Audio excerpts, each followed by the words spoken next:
अक्सर tax payers की ये क्यूरी रहती है कि वाइफ के अकाउंट में मनी ट्रांसफ़र करके क्या हम अपना टैक्स बचा सकते हैं। आज इस सेशन में इन सभी फैक्ट्स को as per income tax act हम आपके साथ डिस्कस करेंगे और आपको ये भी बताएंगे कि किस तरह आप टैक्स प्लानिंग करके अपनी मैक्सिमम टैक्स सेविंग कर सकते हैं। वीडियो इम्पॉर्टेंट होने वाली है और आप सभी को सेशन के एंड तक मेरे साथ बने रहना है।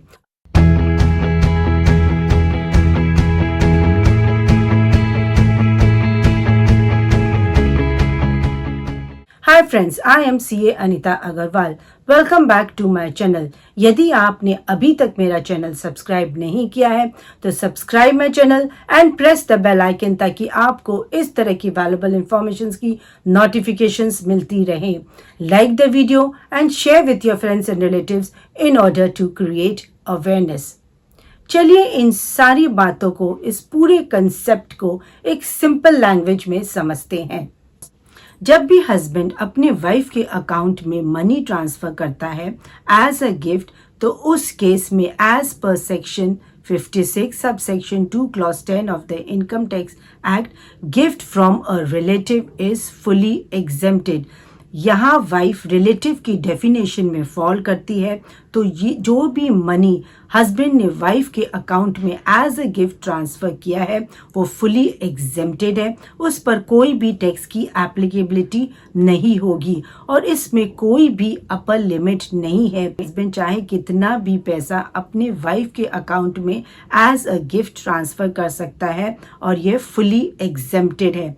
लेकिन यदि मान लेते हैं कि वाइफ नॉन अर्निंग है और हस्बैंड ने अपनी वाइफ के अकाउंट में इस मनी को इस इंटेंशन से ट्रांसफ़र किया गया है कि इस मनी को फर्दर एफडी में, शेयर्स में, म्यूचुअल फंड या प्रॉपर्टी में इन्वेस्ट करके उससे जो भी इंटरेस्ट इनकम, डिविडेंड इनकम या रेंटल इनकम जनरेट होगी उसे वाइफ के इनकम में ऐड कर दिया जाएगा।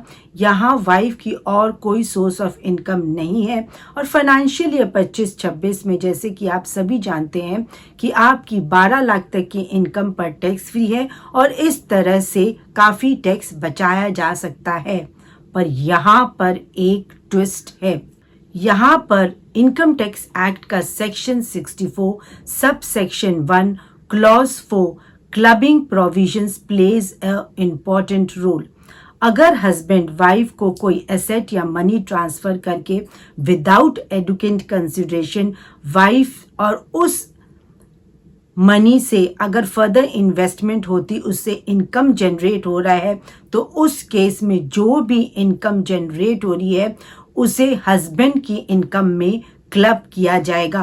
मान लो आपने अपनी वाइफ को 5 लाख एज अ गिफ्ट दिए और उस 5 लाख को आपकी वाइफ ने किसी एफडी में डाल दिया और उस एफडी का इंटरेस्ट 7% के हिसाब से 35,000 है, तो उस केस में 35,000 will be added to husband income.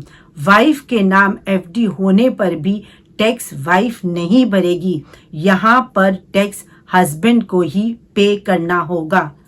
वो मनी जो वाइफ के अकाउंट में ट्रांसफ़र किया है और उससे कोई प्रॉपर्टी परचेज की गई है और उससे रेंटल इनकम जनरेट हो रही है, तो उस प्रॉपर्टी भले ही वो वाइफ के नाम में हो पर डीम्ड ऑनर या हस्बैंड रहेंगे और जो भी रेंटल इनकम यहाँ जनरेट होगी वो हस्बैंड के इनकम में ही क्लब की जाएगी।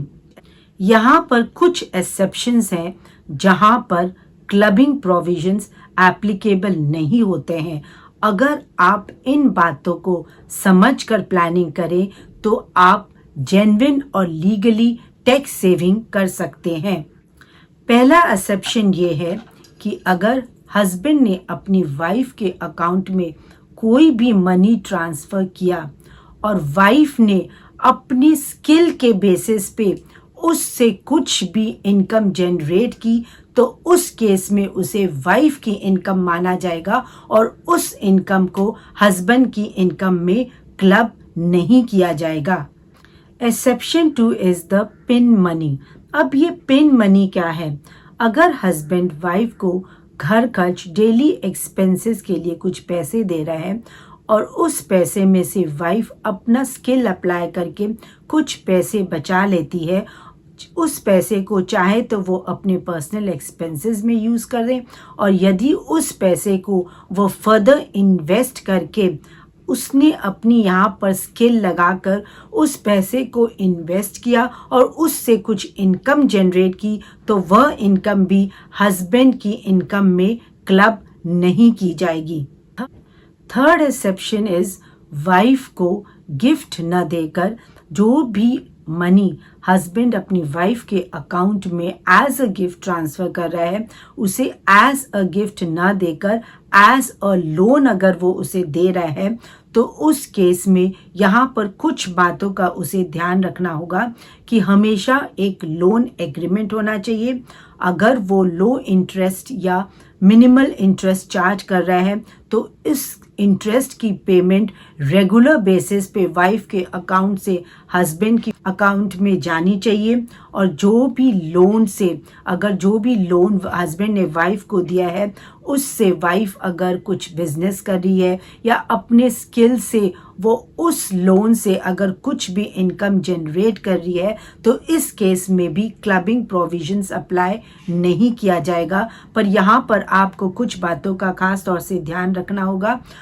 ऑलवेज आप एक लोन डॉक्यूमेंट बनवा के रखें, इंटरेस्ट को रेगुलरली वाइफ के अकाउंट से हस्बैंड की अकाउंट में ट्रांसफ़र किया जाए, और इस बात को भी ध्यान रखना है कि प्रिंसिपल अमाउंट भी जब भी वाइफ रीपे करे, ये सारी ट्रांजैक्शंस थ्रू बैंकिंग चैनल ही की जाने चाहिए, ताकि अगर फ्यूचर में कोई भी इनकम टैक्स की क्यूरी या क्लैरिफिकेशन आती है तो आपको उसे जवाब देने के लिए आपके पास प्रॉपर एविडेंस या डॉक्यूमेंट्स होने चाहिए।